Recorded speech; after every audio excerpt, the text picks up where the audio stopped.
Hello everyone, and welcome to an analysis of one of my favorite games, Star Wars Knights of the Old Republic.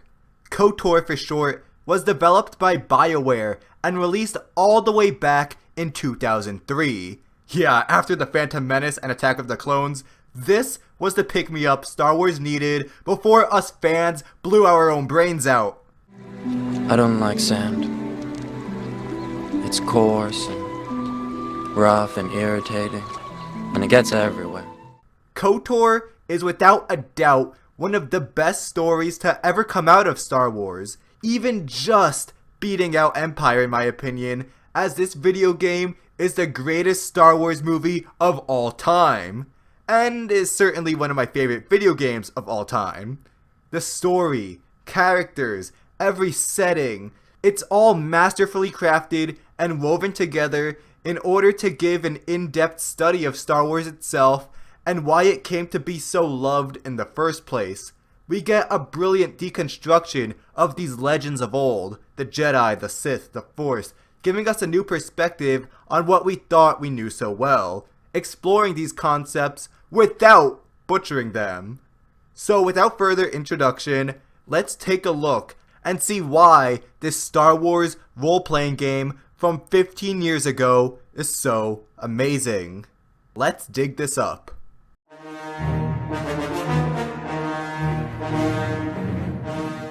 One thing that sets KOTOR apart from so many other Star Wars games is its focus on delivering a memorable story with compelling characters and deep themes. Like, when I think of most Star Wars games, I see purely gameplay-driven, enjoy-the-ride experiences with maybe hints of story to tie it all together. Games like Battlefront 2 or LEGO Star Wars. Any hint of story only served to bring on more gameplay. But in KOTOR, it's the opposite. The main focus is delivering an epic story, just with gameplay being the vehicle on which it's delivered. Much of its success is due to the total creative freedom given to Bioware by LucasArts. You see, when given the chance to make a Star Wars game, Lucasfilm offered the choice to either create a tie-in video game to Attack of the Clones, yeah, because who wouldn't want more of that masterpiece, or to make a game set so far back in the past that it would be totally irrelevant to the Skywalker saga. Bioware looked at the choices and decided, it's rewind time. They weren't bound by the constraints of George Lucas's work, needing to tell an original story while not breaking or negatively altering any continuity. Not to go on a tangent, although that's exactly what I'm about to do, Jedi Fallen Order has run into this problem by being yet another piece of Star Wars media set between 3 and 4. The game may turn out great for all I know, but I find it hard to get on board. The stories of Jedi surviving Order 66 and going on adventures during the Empire's reign not only has been done to death, but also diminishes the significance of the Jedi Purge. Now, it seems like really only a handful of younglings died as opposed to the entire Order. And this further takes away from the importance of Obi-Wan and Yoda surviving, being the only remnants of the Jedi left, and also the importance of Luke, who grows over time into the only Jedi left and the very last hope for the galaxy. If there are so many of these Jedi running around, then what makes Luke so important? You may agree or disagree with my hesitance for the upcoming game, but you still see what I'm getting at. Because of their initial choice, Bioware easily avoided these concerns. Nah, the developers were able to go absolutely crazy and craft whatever story they wanted without any worries from the fanbase. Creative liberty here was key, since the developers were able to build new characters, settings, historical events, and conflicts, all to further the themes and ideas without any worry of stepping on anyone's toes. Bioware took everything that made Star Wars great, the essence of Star Wars if you will, brought it all back in time to an entirely new scenario, and made it work all over again, reimagining and reinterpreting everything about our favorite franchise. So now, how about we start digging into the game's backstory, as I at least have to set up some basic groundwork. The events of KOTOR and its backstory take place a whopping 4,000 years before the events of the films and the rise of the Empire. If you couldn't tell by the name, these are the days of the Old Republic. Yes, some of the history takes place even before the Republic, but we can get into the Rakatans later. To understand the main plotline, one has to look no further than the Mandalorian Wars, which ended about 4 years before the game begins. While our protagonist was a Jedi Knight, the Mandalorian Wars raged across the galaxy, as the Republic had to fend off this ravenous group of warriors who led brutal conquests in the Outer Rim. However, the Jedi refused to join the war, sensing a much greater threat that had yet to reveal itself. Because the Jedi Order stood idle as the Republic struggled, Revan and Malak rebelled against the Council, jumping into action, leading a faction of Jedi into war. A war which, with Revan's brilliant leadership, they inevitably won. After their victory, Revan and Malak were galaxy-wide heroes. Immediately following the war though, the two Jedi disappeared into the far reaches of the galaxy, growing corrupted by the dark side. Revan took on the mantle of Dark Lord, while Malak begrudgingly settled into the role of apprentice. A year later, they returned as Sith Lords, bent on conquering the Republic themselves and building their own Sith Empire with a massive fleet, former Republic officers, and more dark side turned Jedi. Then, as conquest of the Republic was well underway, the Jedi, led by the famous Basilisk Shan, set an ambush for Revan on his own ship. Sensing his master's dilemma, Malak stabbed him in the back, firing upon his ship to eliminate the Lord of the Sith and the Jedi Strike Team in one swift move. With Revan gone, Malak took the title of Dark Lord and continued the conquest. But little did Darth Caillou know that Revan survived the betrayal, ending up as a prisoner of the Jedi who wiped his mind, using him to serve the Republic. The events of the game begin here. As for what we experience throughout the game itself, well, you can break it down into 3 acts, no shock there. Act 1 is Revan making friends, searching for Bastila, escaping Taris, and training in the Jedi arts. Once a Padawan on Dantooine, Act number 2 kicks in, as you have to follow the trail left behind by Revan and Malak after they defeated the Mandalorians. The two Dark Jedi found ancient star maps that predate even the Republic itself. The Jedi Council believed that these star maps could provide some key insight into the Sith army, and with that knowledge, a path to defeating Malak. And they were right. The maps, when put together, reveal the location of the Starforge, and the final act sees the fall of Bastila, our protagonist finding the Starforge, and the defeat of Malak. Once again, Disney, I've heard rumors, but please take each act I laid out and actually make a good Star Wars trilogy this time, without giant alien nipples, please. So, I guess now would be a better time than ever to explain the Starforge. In short, it's a giant ancient space station / factory constructed by an ancient race of aliens called the Rakatans. It's a true weapon of the dark side as it feeds and empowers those who wield it, yet simultaneously corrupts them. The Rakatans conquered planet after planet, enslaving different races, leaving a trail of blood wherever they stepped. Once the Infinite Empire reached the height of its success, thousands of years before the creation of the Republic, the influence of the Starforge corrupted them. Their empire fell victim to countless internal struggles and revolts, ultimately imploding it.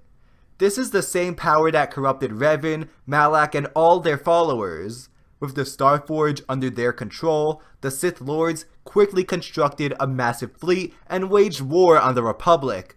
Finding and destroying it becomes the only hope of saving the galaxy.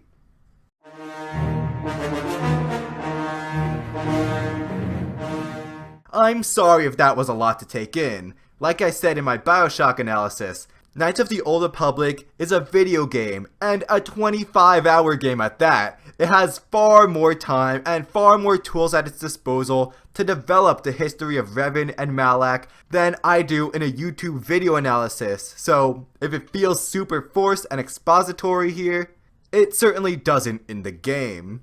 Actually, the storytelling in KOTOR is excellent, as it employs many tactics to deliver information to the player.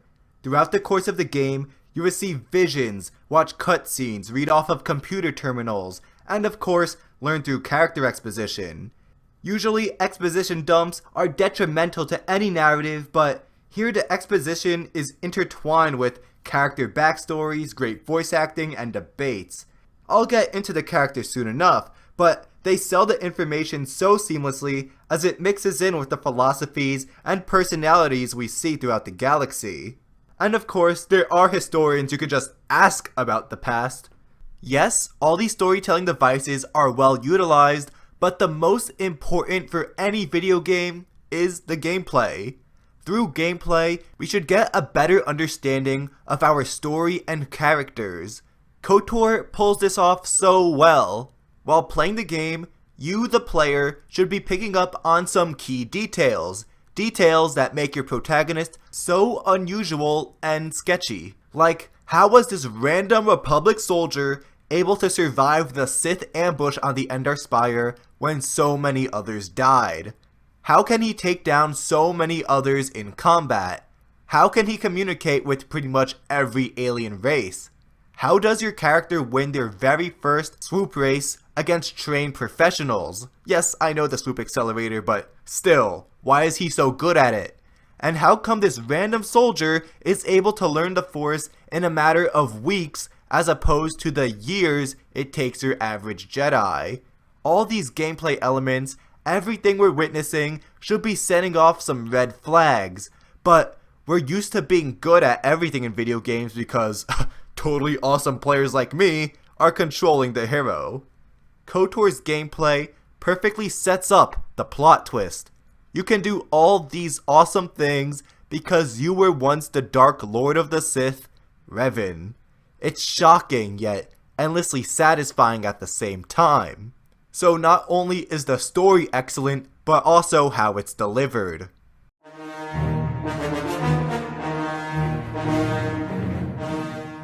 The galaxy in Star Wars is vast and full of unique planets and alien species to inhabit them. KOTOR, of course, embraces these iconic settings, allowing the player to interact with them in a way not possible in the films.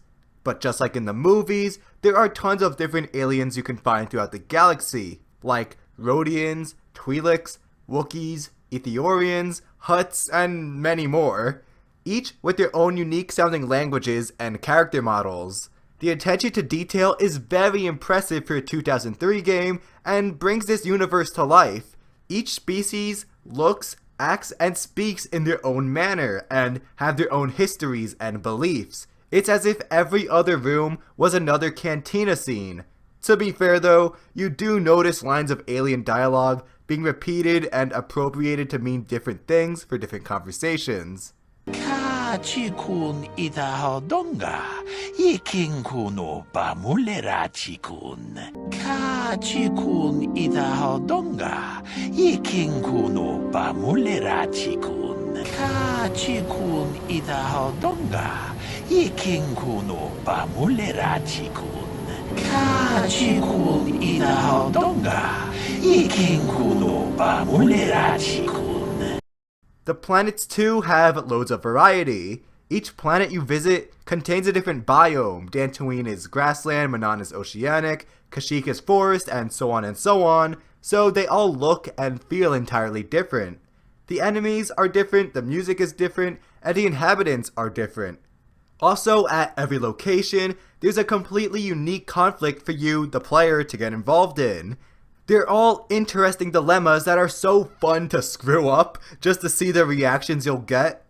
On Korriban, you have the Sith Academy quest, in which you try to impress Master Uthar in a competition against other Sith hopefuls. Tatooine has rising tensions between the native sand people and new settlers. Kashyyyk has this business Zerka enslaving Wookiees and shady business dealings with Wookiee leadership. and probably the most fascinating, Manan. Manan is desperately trying to remain neutral in the war because it has valuable resources it doesn't want exploited. These local stories always tie into the quest for the Starforge, as completing them grants you access to the star maps. So each area you see feels like a totally different adventure.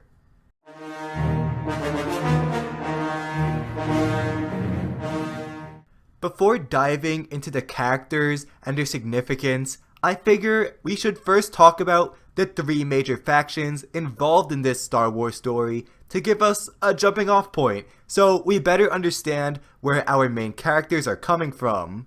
So, just to get them out of the way, first are the Mandalorians. Of the three groups, they have the least significance to the Jedi Civil War and are more important to the backstory. But we still run into a handful of them, so they should at least get a mention. Much of what we learn about them comes from our companion Canderous, who is a Mandalorian himself who fought in the war. The Mandalorians are a very warlike people. Before coming into direct conflict with the Republic, they spent their time raiding more primitive worlds in the Outer Rim, simply looking for more fights. They'd conquer for no other reason besides honor. Win or lose, all Mandalorians want is to have fought honorably in battle. The thrill is what they live for. However, once defeated by Revan, they scattered across the galaxy searching for small skirmishes or anything really to satisfy their bloodlust. Canderous ended up working for Taris crime lord David Kang, Bendak Starkiller became a renowned duelist, while others began attacking innocent civilians across the galaxy. The Mandalorians don't stand for much of anything besides constantly searching for the glory of battle. It's detrimental when they attack you, but if you ever need a good ally in a fight, well, Canderous is your man. Of course, you can't talk about Star Wars without discussing the legendary pop culture staple known across the globe, the Jedi. Thankfully, Knights of the Old Republic doesn't just paint them as these wonderful heroes of old as the original trilogy did. Actually, it takes a page straight out of the prequel trilogy and develops ideas that those movies were too awful to.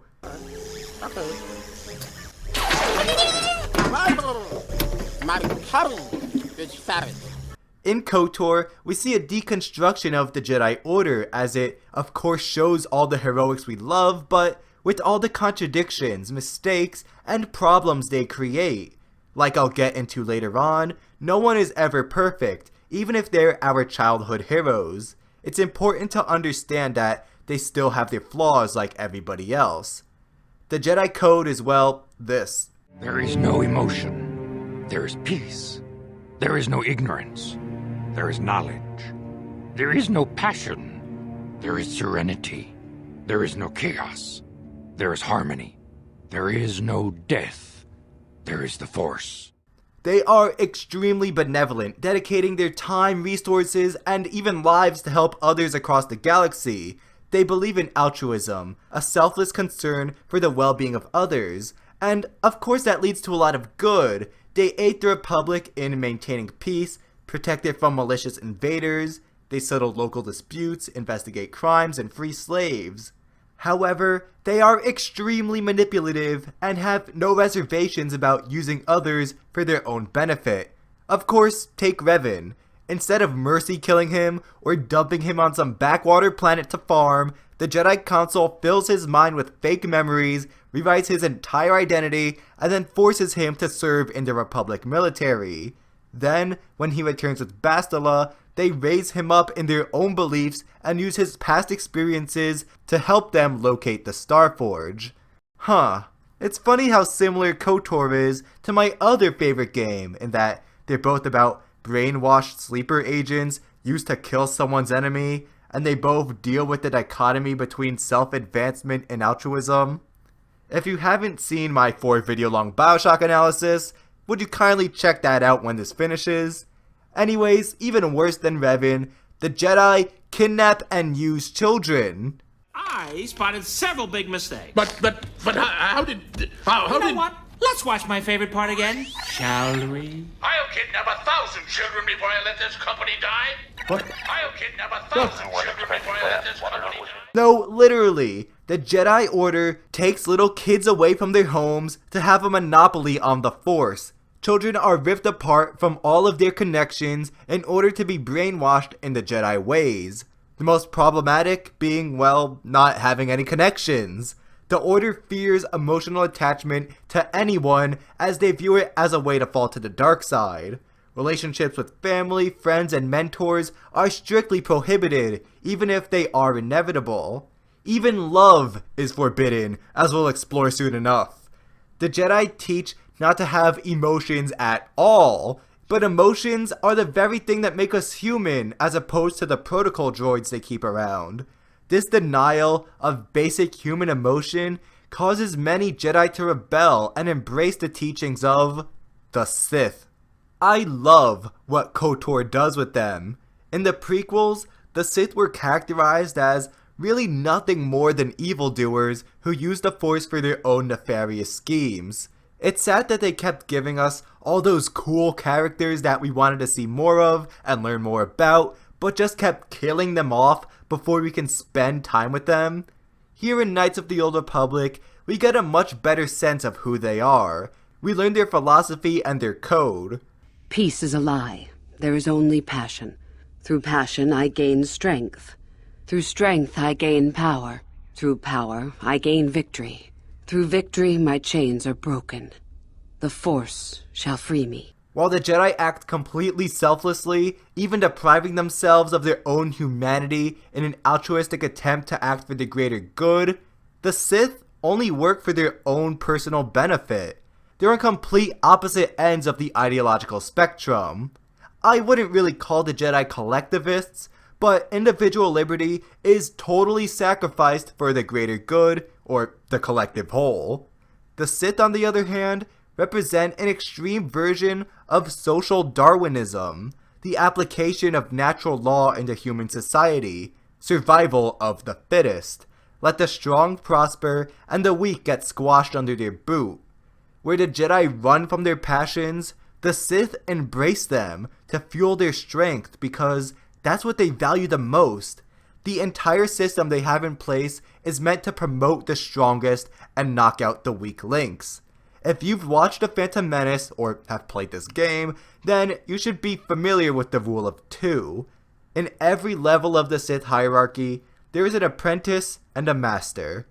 The master's job is to train their apprentice to grow stronger in the Force. Once the apprentice is strong enough, they'll inevitably challenge their master. If the master wins, then they just find a replacement. But if the apprentice wins, then they overthrow their master, proving themselves stronger and taking their rightful place. The new master then takes on a new apprentice to keep the cycle going. If any apprentice or subservient Sith member sees weakness in their higher-ups, then it is their duty to knock them off and take their place. Ideally, this would keep the strongest on top and weed out any weak links. On the plus side, it kinda works. The Sith are extremely powerful. Lord Malak is the most powerful being in the galaxy, and everyone under him shows more than enough strength and competence. Their ideals are also very attractive. Many people throughout the galaxy are desperate to join the Sith, especially Jedi who become fed up with their teachings for good reason. After a life of self-denial and suppressing their desires, the Sith offer them everything they've ever wanted. On the downside, this leads to constant internal power struggles, as Sith are constantly offing one another. This lack of stability proves to be their greatest weakness and is the main reason why they lost the war. In order to advance himself, Malak betrayed Revan, a master tactician whose skill and intellect have won them countless battles against the Mandalorians and the Republic. And Revan, of course, ultimately came back to bite him in the butt. If Malak hadn't turned on his master, then the Sith would have won the war and swiftly conquered the galaxy.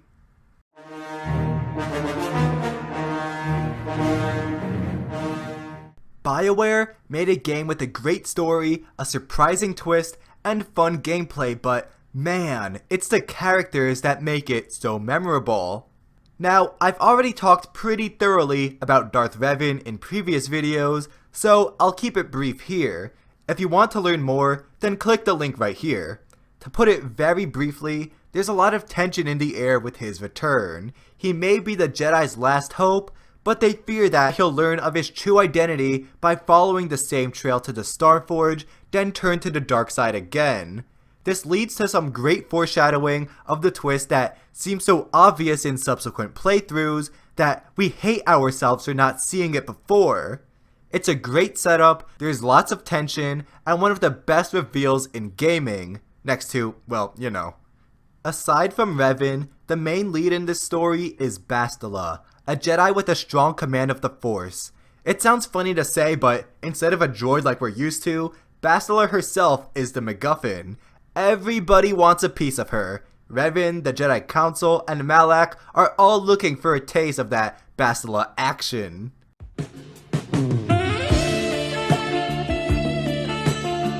Cut, no, we're done, we're not doing this.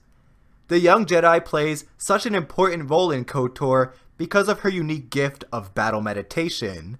This is a force power that strengthens the resolve and skill of her allies and strikes fear into her enemies, being enough to completely sway the outcome of a battle. She and her abilities are the only reason the Jedi and the Republic have actually put up something of a fight against the Sith. This makes her a valuable asset of the Jedi and a prime target of the Sith. Malak wants that power for his own army by capturing her. Bastila is skilled, talented, and crucial to the war effort, yes, but this makes her cocky and occasionally arrogant. She is a strict follower of the Jedi and their code, basically worshipping them, finding peace in their teachings, but believing that her status makes her better than everyone else. The player's first real encounter with Bastila consists of her belittling Ewan Karth, trying to take charge of the entire crew herself.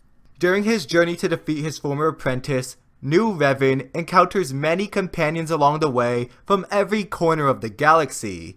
Each one of them, well, almost, is very fleshed out with their own beliefs, opinions, loyalties, backgrounds, and struggles. They're all so full of life and character that you love getting to know them. First you get Trask, and, well, he dies almost immediately, so rip. 'Cause you'll be in my heart. Yes, you'll be in my heart. From this day on, now and forevermore. Then, escaping the Endar Spire, you meet Karth, a Republic veteran from the Mandalorian Wars. Karth still struggles with his tragic past as, during the current conflict, his mentor Saul betrayed the Republic to join the conquering Sith fleet.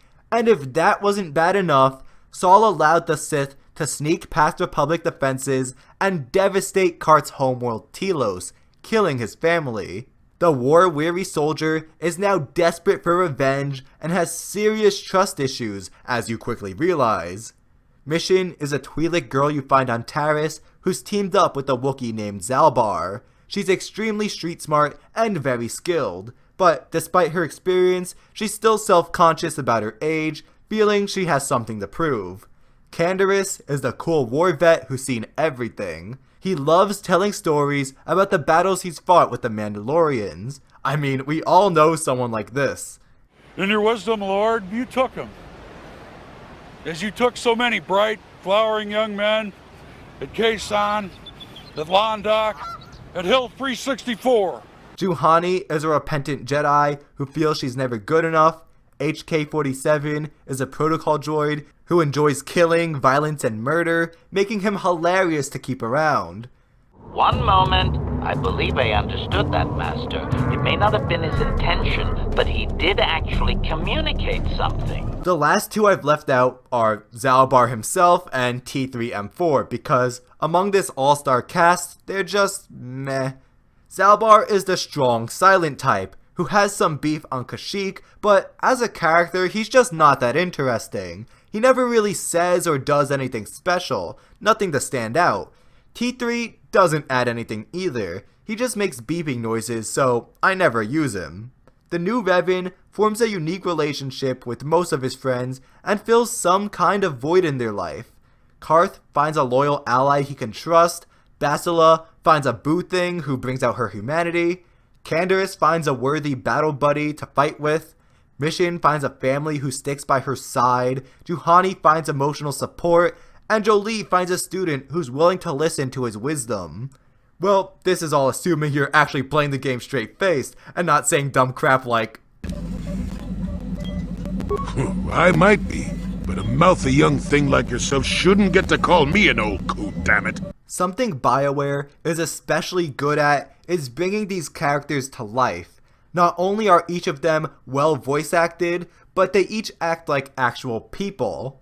Every time new Revan levels up, you get another opportunity to dig deeper into each character's thoughts and backstories as you grow closer as companions. They each also have their own side quests somewhere throughout the planets, in which they have their own epiphanies as they see their beliefs challenged or changed, like Mission, learning that her brother wasn't all she made him out to be, but was just some slimy con artist. While you're having conversations with other NPCs you find, your companions will also interject with their own commentary, showing us how they'd react in these situations. Of course, HK just likes discussing how much fun murder is. Commentary. One would hope the female is better at repairs than Yukalaka. I still would like to crush his neck, Master. And finally, the characters engage in conversations with each other. So not only do you learn more about what they think, but their different views constantly butt heads.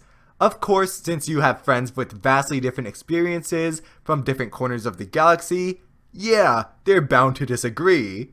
What occurs are some of the most interesting, memorable, and funny moments in the entire 25-hour runtime. Some good combinations are Carth and Canderous, both fighting on opposite sides of the previous war. Canderous and Bastila, as the Mandalorian trades insults with the cowardly pacifist Jedi, unlike Revan. Carth and Mission, Bastila and Jolie, and Bastila and Mission, even allies you'd think would get along well, like Carth and Bastila, engage in conflicts as Carth presses her, angry at the Jedi for not intervening with the Mandalorians. There are other combos, but we'd be here forever if I had to discuss every discussion between every character in depth, but still, these are some of KOTOR's best moments. You ain't much older than me, Miss High and Mighty. Just 'cause you're some Jedi doesn't mean you can be a prissy little... What the... Hey, that wasn't funny. I have no idea what you're talking about, Mission. Come now, we have to get going. Please, do try to be less clumsy in the future.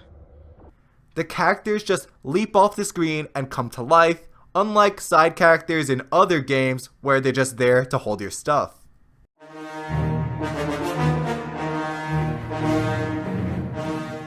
The Dark Lord of the Sith, Malak, is a great villain for a Star Wars story. Like I said before, he was a noble Jedi whose legacy was cemented throughout the galaxy, along with Revan's, for his involvement in the Mandalorian Wars. And yada yada, dark side, betrayal, new Dark Lord, yada yada, we got it. But I haven't mentioned this dude's characterization yet because, unlike the prequel trilogy, KOTOR actually gives its villains a personality and not just a cool look. The Darth Malak we see is the direct product of the Rule of Two. Like all great Sith, Malak killed his master when he was vulnerable and usurped the mantle of Dark Lord. The thing is, Malak kinda botched it. He didn't actually challenge Revan in saber-to-saber combat in an epic clash of power. Instead, he just bombarded Revan's ship, which is totally acceptable, but leaves him feeling empty. Malak never really got to prove himself worthy of the title. He can never truly know if he deserves the top spot, until now. Upon learning that Revan survived, Malak sees this as destiny, giving him the chance to finally prove his worth once and for all in a final showdown. Once the battle is won, with Revan standing triumphant over his failure of an apprentice, Malak does something interesting, something that typical villains never do. He shows remorse. He feels sorrow for who he's become, and wonders if maybe, just maybe, he could have been saved too, if the Jedi ambushed him instead. he suddenly realizes that all the strength, power, and victory he's achieved over the years means nothing as he dies an inevitable death. Everything he's chased is meaningless. If only he found redemption too, he wonders. But this dialogue option, this choice, is one of the most deep-cutting lines I've ever seen.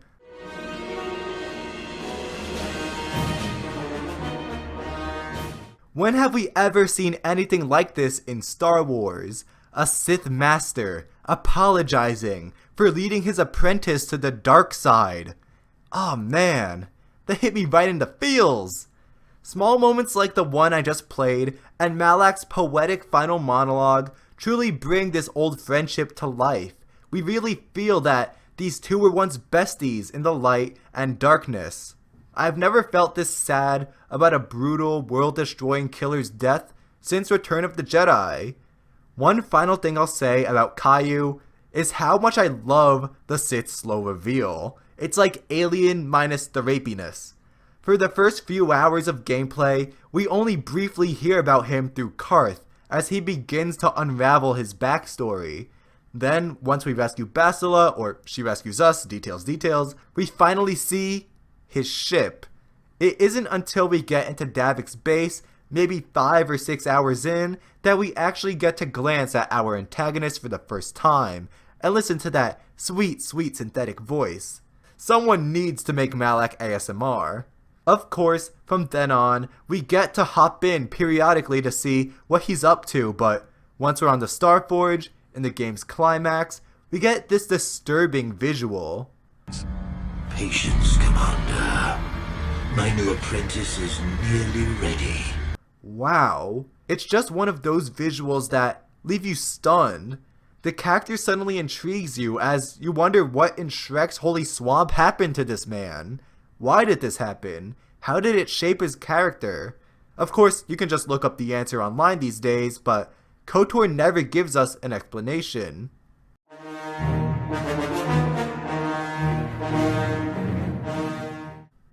Now, if you've played KOTOR before, you would probably expect me to discuss this show stealer before, but he is so crucial to exploring the themes that I had to stick him in this category. So now, here's a look at Jolie Bindo, an ex-Jedi Padawan who's ended up as a lonely hermit you pick up on Kashyyyk. Jolie is essentially the Ian Malcolm of KOTOR, and not only because he immediately becomes the most interesting in the whole crew. Elusive? Me elusive? Obviously, you've never tried to grab a Twi'lek dancing girl after drinking too much Onderon Willick juice. Like Dr. Malcolm in Jurassic Park, Jolie takes up the role of the voice of reason in the galaxy. With all the radical factions out there, he manages to stay level-headed and look at everything like a normal human being. He's the one who pokes and prods at the ideologies in play and their followers. Jolie is the most important supporting character as his backstory parallels the drama occurring to Revan throughout the story. Just like Revan and Bastila, Jolie fell in love and got married in spite of the teachings against emotional attachments. This brings us to the first teaching that he criticizes, the very first line of the Jedi Code. There is no emotion, there is peace. Yes, it sounds nice, alluding to self-control, not getting overly emotional at the slightest inconvenience, but the line itself isn't, there is control of emotion. No, it is, there is no emotion. Members of the Jedi Order are supposed to act like emotionless robots who only work to serve the greater good. They fear love, seeing it as a path to the dark side. Heck, the Order fears the dark side so much that they are willing to trade the most wonderful, most human thing there is. This catches them in a dilemma though. Jedi Knights perform acts of altruism and kindness throughout the galaxy, but how are they supposed to perform such acts of selflessness without love itself? Love for your fellow man is perhaps the greatest driving force for good. Without it, everyone would just become as bad as the Sith. Jolie points out that love is a great thing. It's not love that turns people to the dark side. It's passion. Passion can lead to fear and anger, not love. He believes that Jedi should be taught to control your passions while being in love. that love saves you. And so it does. It saves Bastila, but sorry, I'm getting ahead of myself. Jolie fell in love with a woman named Nayama, who was also strong in the Force. As a Padawan, without permission from the Council, Jolie secretly trained her in the ways of the Force. Sadly, their relationship took a turn for the worse during the Exar Kun War. Exar Kun was a frustrated Jedi who turned against the Order and the Galactic Republic. He converted many Jedi to his side and, unfortunately, Jolie's wife. After failing to attack him, Jolie spared her life, allowing her to leave and then join the Sith, slaughtering Jedi in combat until she herself died. Again, there are some obvious similarities to what's happening during the Jedi Civil War. Like Exar Kun, Revan and Malak were both Jedi who betrayed the Order and encouraged many to do the same. Jolie also lived in a time when apprentice was pitted against master, and the Sith was on a path to destroying the Republic. But, more importantly, love. Something I love about KOTOR is that it doesn't give you easy answers. Yes, love is good, but in Jolie's case, it screwed him over, yet he still believes in it. The love he shared with his wife caused huge problems and actually cost lives.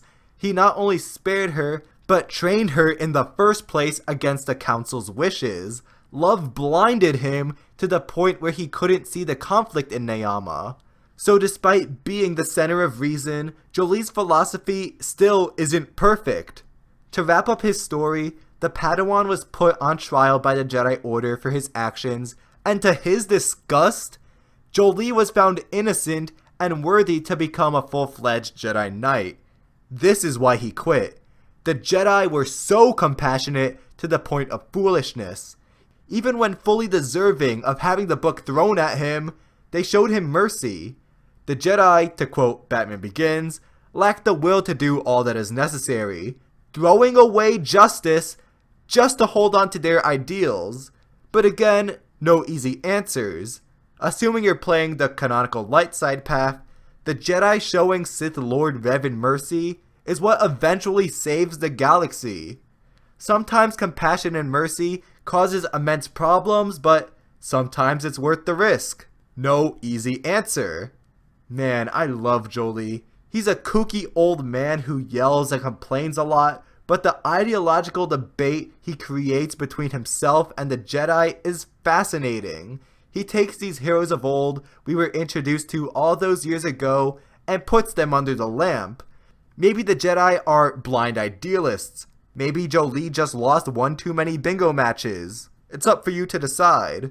KOTOR doesn't preach to you. It explores the ideas throughout Star Wars, weighing their positives and negatives. Jolie Bindo contributes enormously to the themes explored throughout Knights of the Old Republic, but of course, I've got to give tons of credit to Bastila as well. Her character arc perfectly captures the flaws within the Jedi's teachings and why so many Jedi become Dark Jedi. Like I said before, Bastila clings to the Jedi traditions, finding solace in them. She firmly believes in those oh-so-pesky lines of the code: there is no emotion, there is peace, and there is no passion, there is serenity. The Masters don't teach their students to control their emotions and passions, as Jolie proposes, but to suppress them and pretend that they don't exist.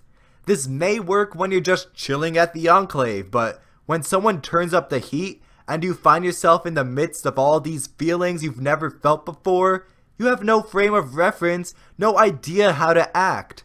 This leads to many, many Jedi getting carried away, not knowing how to deal with their passions. Jedi like Juhani, Belaya, Malak, Revan, and of course, Bastila. When Bastila rekindled the life inside Revan, a strong Force bond was formed between the two. Through this bond, she felt the dark taint inside his mind. Once the two spend ample time together, and with the special bond they share, the two fall for each other, but she continues to suppress her most basic human emotions. With all those feelings and passions locked up inside of her, when Malak offers her the chance to unleash her potential, she quickly turns to the dark side. This essentially is her let it go moment. Actually, even for a mediocre movie for 6-year-olds, that is still a pretty good comparison.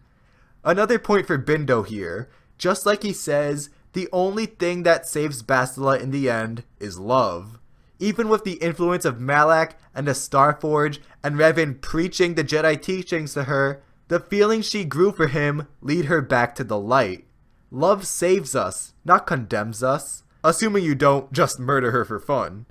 Bastila also serves as a warning to the player that we shouldn't get overconfident in ourselves, in our own good deeds. We hear people saying this all the time. Oh, he's such a good person, or they're a bad person. This mindset is wrong. The world isn't divided into good and bad people. No, there are just people. Anyone can do good, just as anyone can do bad. Many times we like to point to others and say, yeah, I'm not as bad as them, I'm a good person.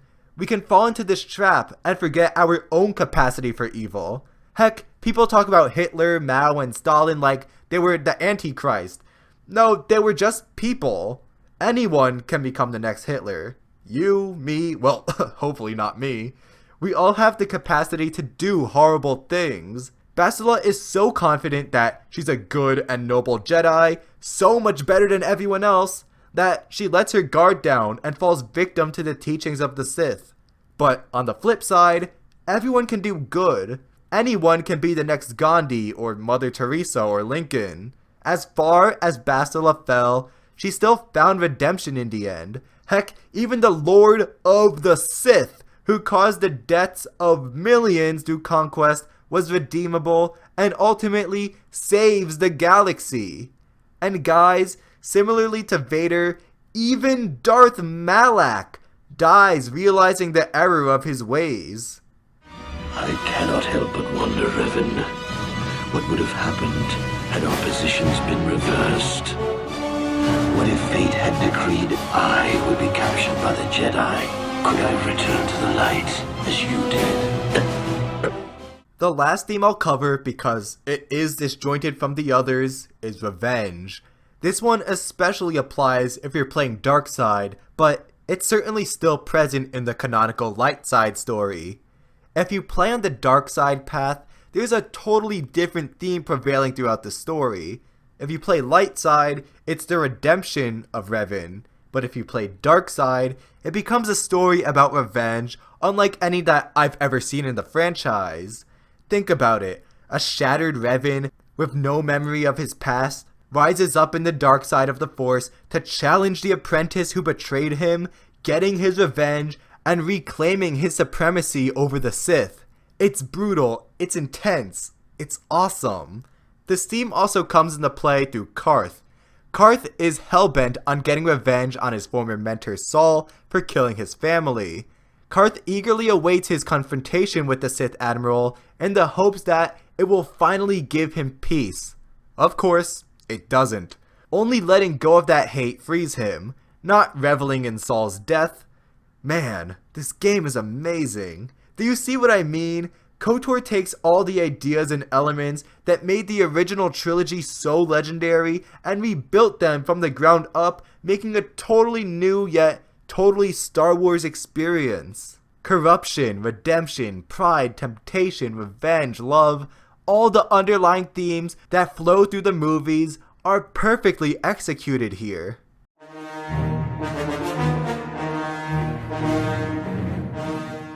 Okay, seriously, why talk about the awesome, fun, die of laughter gameplay when I can just show you? What is this planet coming to, huh? Shlommy's just walking around the upper city. Shouldn't you go back to the lore says you belong, Slummy? Well, this is rich. Yeah, like he said, these streets are for upper city citizens. You better get out of the way if you know what's good for you. Hey, this Schlummy's got a mouth. Oh, great. We're fighting the drunks, are we? And do they stink? You talk big, Schlummy. Maybe you should show us a little more respect. Time to teach you a lesson, Schlummy. Maybe you'll think twice about coming up into our turf.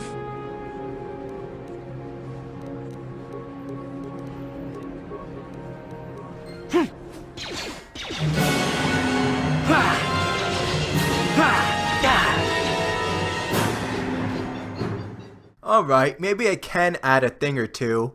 Yes, a lot of the gameplay is hilarious fun, as you get the option to just murder random people and do terrible things for no other reason than your own enjoyment. But the gameplay certainly does still tie into the themes and adds a lot to them. Similarly to Bioshock, Knights of the Old Republic is a role-playing game, and throughout the different planets you travel, you're presented with tons of different choices. The player can many times make choices that benefits their own personal self-interests, or make altruistic choices that help others and occasionally hurt you. Much like the dichotomy between the Jedi and the Sith. Self-promotion versus altruism. So yeah, it's not all just fun and games, even though it's a lot of fun in a game. Alright, I think I should cut it here with the gameplay, because if not, I'll start talking about dice rolls and level ups and skills. Yeah, you don't want that.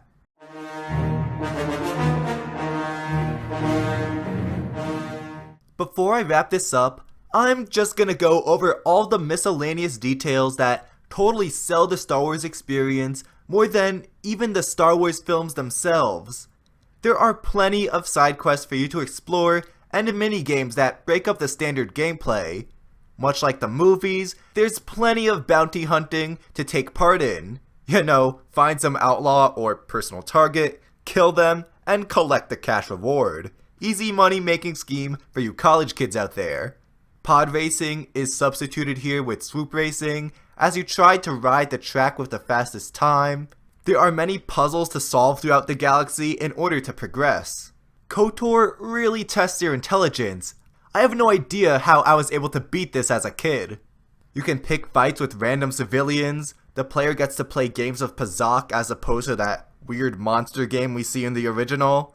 Again, like Luke in the original film, you man the turret of the Ebon Hawk as you take out Sith fighters trying to blast you into stardust. Oh yeah, and the Ebon Hawk itself serves as a cool predecessor to the Millennium Falcon.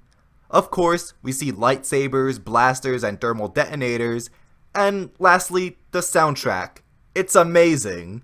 Bastila's theme, Malak's theme, the character creation music, and the score for every single planet is awesome. Each one so perfectly fits and enhances its subject. But despite being totally original, the style still feels like Star Wars. I'm no music expert, but yeah, you still get mad John Williams vibes.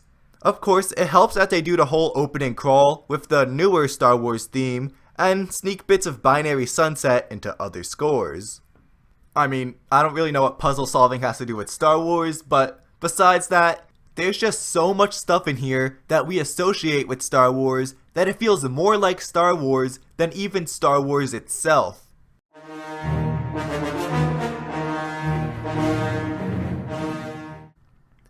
In 2003, Bioware and LucasArts released the greatest Star Wars movie ever made in the form of a video game.